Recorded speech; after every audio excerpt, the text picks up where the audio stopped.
imagining Ghana's development trajectory for a peaceful, prosperous nation by 2057. Away from that, Communication Minister Esla Owusu-Ekufo is warning that television signals to homes and offices may be cut from next year. According to the minister, this action is as a result of broadcasters refusing to pay for their use of the digital television platform. Speaking in Parliament, the legislator stated that some media houses are refusing to pay despite receiving several notices. Digital terrestrial television is a technology for terrestrial television where television station broadcast television content in a digital format. According to the minister, the government, which has been covering the cost of operating the platform, can no longer bear the expense. She said none of the broadcasters on the DTT platform pay for using it, and this situation cannot continue because of the country's current economic state. None of the broadcasters on the DTT platform pay for using it as I speak.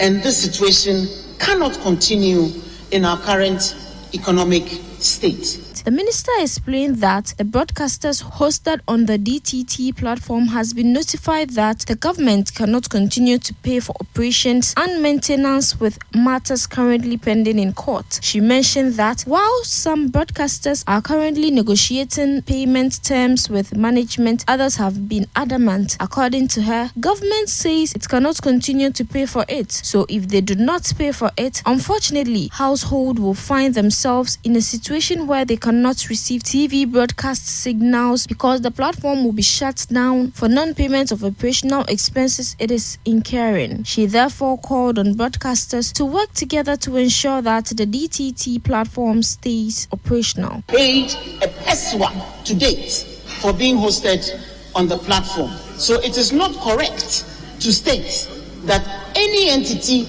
being hosted on the platform has paid for being hosted on it. They have not. There is actually matters pending in court because they have been notified that government has indicated that it cannot continue to pay for the operations and maintenance of this DTT platform. And so the users of the platform must pay for the services that. Meanwhile, government is seeking the approval of $338 million loan agreement from Parliament to expand and renovate the Accra-Tema Highway as well as other national roads. This was revealed by Patrick Boama, the Vice Chairman of the Parliamentary Finance Committee, during a meeting with the press in Accra.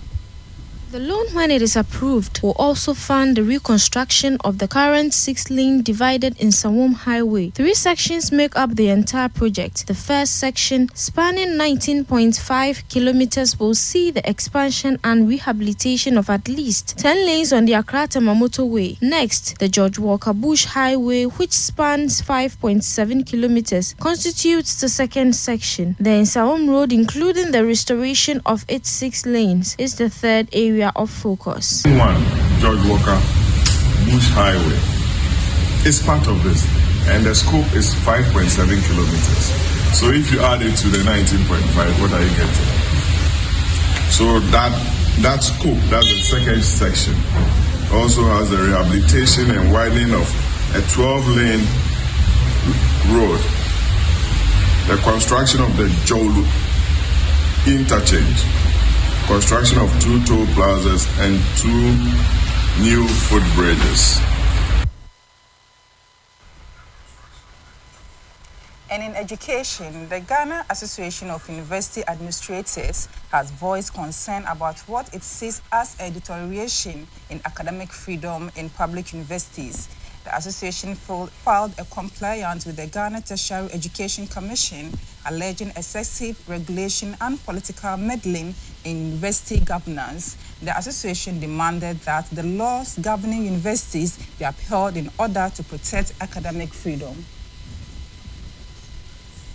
The Ghana Association of University Administrators denounced politicians and government appointees in a statement dated December 11th for abusing their political clout to control university operations at the expense of following the rules and regulations governing the creation of public universities. In addition, the Ghana Association of University Administrators charged that Ghana Tertiary Education Commission has disregarded these court documents, claiming that this constituted a breach of academic freedom. In response to the recent Ghana Tertiary Education Commission directives, Ghana Association of University Administrators stated that they would have a detrimental effect on senior members of public universities who are not teaching. The association further claimed that these directives showed disregard for statutory provisions and demand that the situation be corrected right away in order to preserve the rule of law. The association insisted that Ghana Tertiary Education Commission stopped enforcing its office holding allowance directives in public universities right away. Moreover, Ghana Association of University Administrators asserted that the procedure involved unfair labor practices, discrimination, and arbitrariness. According to the association, this implementation should stop until all parties involved could agree on a suitable framework. The group insisted that its members would be forced to go on strike by January 1st, 2024 if Ghana Tertiary Education Commission directive was not stopped. And in politics, the flag bearer of the National Democratic Congress, John Dramani Mahama, says his fight against corruption in his next administration will encompass both past and present government officials who fall foul of the law. He says the approach is intended to save money for reinvestment in the economy.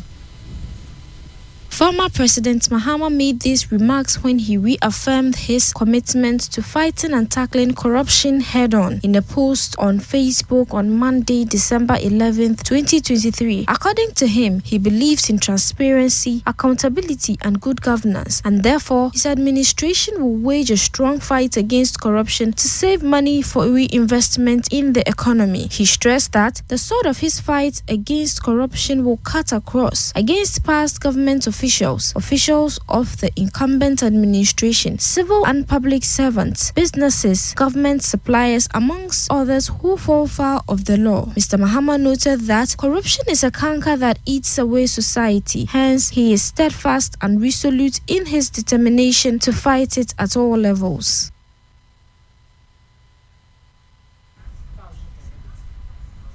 You are still watching Baina Midday News. We take a quick break. We'll be right back.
An age where information is at our fingertips, distinguishing fact from fiction demands precision.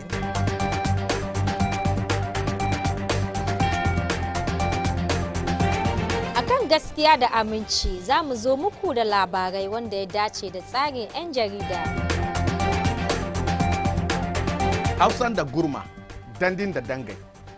Batu shino lonku shino kan irshin ga bisa kurka jajen duwar shi. Catch Baina Midday News every Monday to Friday at 12 noon and the weekend news updates every Saturday at 8 p.m. Mun zo ne don baku labarai masu inganci wanda zai taimaka wa rayuwa na yau da kullum akan yadda ya dace.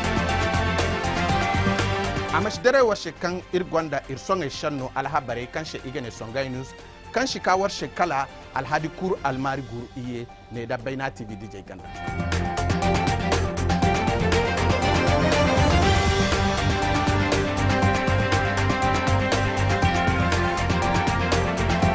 We are here to deliver unbiased news stories that impact our daily lives.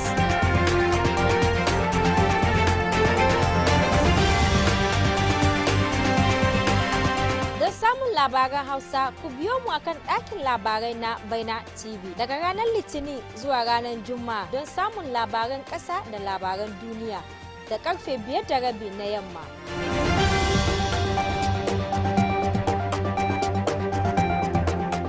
An niyawai illakadai irhuznai mantikala da katawarshe alhabar ihenni bacaranta kalla jibishi. Baina TV, connected to your world.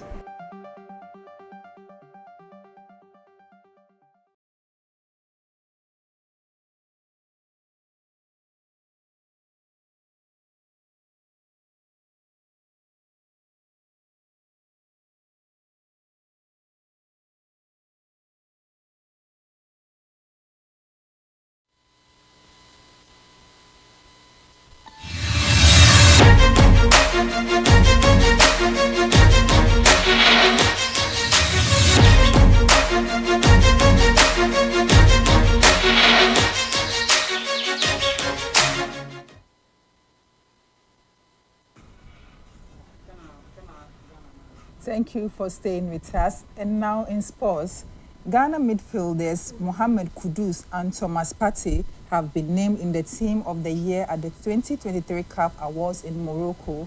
The West Ham and Arsenal midfielders joined the best players on the continent for the year in review to form the best 11 of the continent. Kudus enjoyed a stellar year, playing a key role at the 2022 FIFA World Cup for Ghana, while scoring 18 goals for Ajax Amsterdam. His outstanding performances saw him make a huge money move to English Premier League, where he joined the Hammers in the summer transfer window. Meanwhile, Partey led Arsenal to a successful campaign as they returned to the UEFA Champions League for the first time in 7 years. The Blasters duo are joined by Manchester United goalkeeper Andre Onana, Safyan Amrabat, and Achraf Hakimi of Morocco, as well as Kalidou Koulibaly. Compatriot Thomas Partey, Chancel Mpemba, Sadio and Zambo Anguissa also make the best 11. Mohamed Salah and Victor Osimhen complete the list for the Team of the Year. This is it for our midday news. I'm Khadija Kubra Kela, and have a good afternoon.